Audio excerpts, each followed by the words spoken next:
Have you ever considered embracing minimalist, really getting around, removing all the clutter to save some money, being frugal in a lot of different aspects? Then this video is for you. We're continuing with our series with the third video this time, and it is going to be our frugal living strategies, really breaking it down and how it can affect your budget and save money overall as we continue our budgeting and our financing breakdown. Number one, guys, we get into tracking your expenses and creating a budget. This is probably one of the biggest parts and biggest areas that you really need to focus on. When you look at a budget, you have to put the time and effort forward, making sure you're listing out your 50, 30, 20 if that's what you're utilizing for a budgeting strategy, or if you're going in with the zero-based budgeting, if you're looking at the debt avalanche, if you're looking at the debt snowball. There's a lot of different ways to approach the budget, looking at discretionary spending, and really looking at the frugal living plan. And what I mean by that, guys, is cutting out all of your non-essentials, which means when you look at that need category, when you look at that want category, when you look at minimalist, when you look at frugal living, you're cutting out a majority,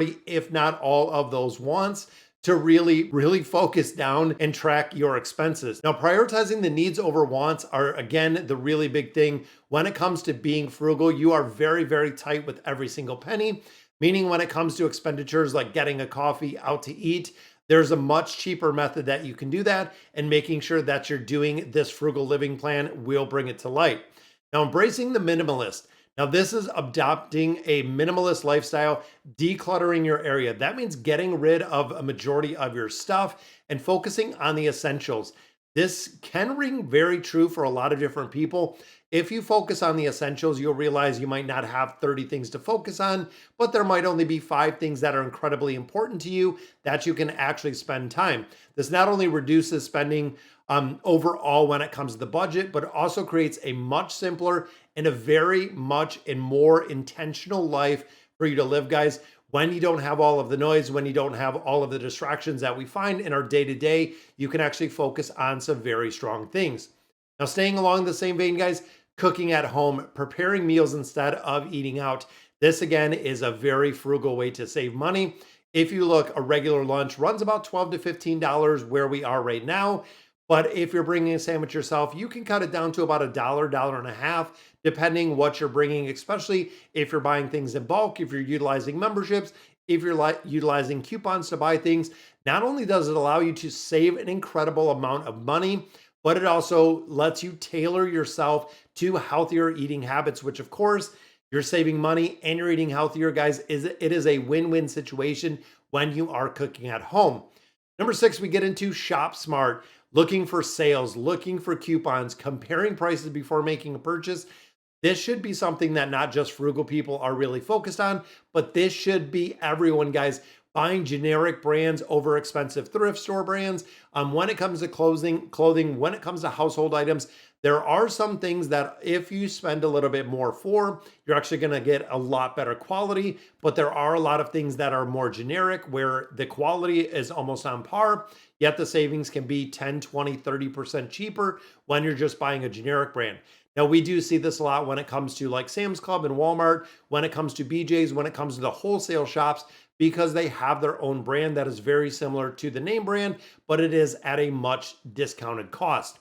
Next one we look at, guys, is the energy conservation. That is right. It is the old school methodology of saving on utility bills, being very mindful of the energy consumption that you do have, turning off the lights, turning off appliances when they're not in use, and exploring energy efficient options, even looking at solar, looking at wind, looking at any ways that you can save money over time. That is going to be an extension. If you have an initial output of, let's say, solar panels to the house, and it's going to provide energy for the next 30 years, they will pay for themselves pretty quickly, which I know for the frugal mindset, if you didn't have an energy bill, or even if you had the energy company paying you back for the energy that you're producing, would be absolutely amazing.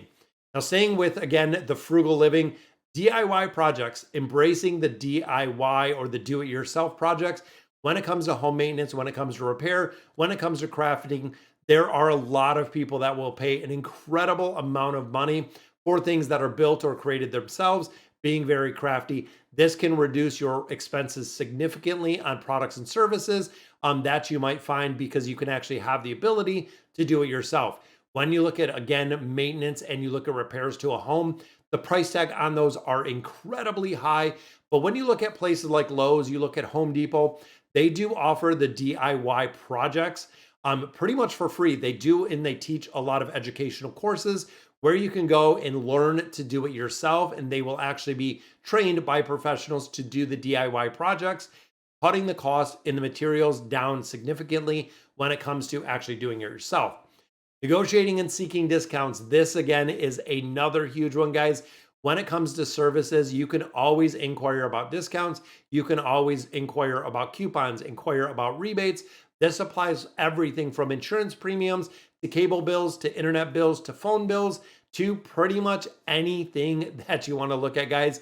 Even if you're getting car repairs, if you're getting an oil change, there are a lot of people and a lot of competition in the marketplace, meaning that you could possibly take your car to a similar place or a another dealership that is going to offer you the exact same product or service that you're looking for at a cheaper rate than what you were quoted before. Focusing on the quality over the quantity. Now, this is one of the rules. Investing in high quality items that have a higher upfront cost, but have a much long-term value.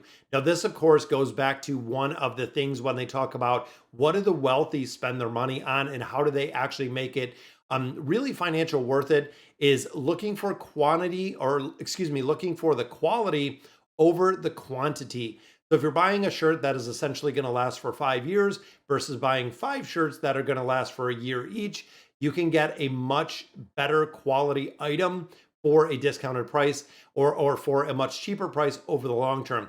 This is why a lot of people that are wealthy, they will spend more money on appliances. They will spend more money on different things in their life really to upgrade, because they know it is going to be a lot cheaper in the long run without having to replace or repair the products that you have. Buying the cheap products often have a lot more repair that is required on those. Now, limiting subscriptions.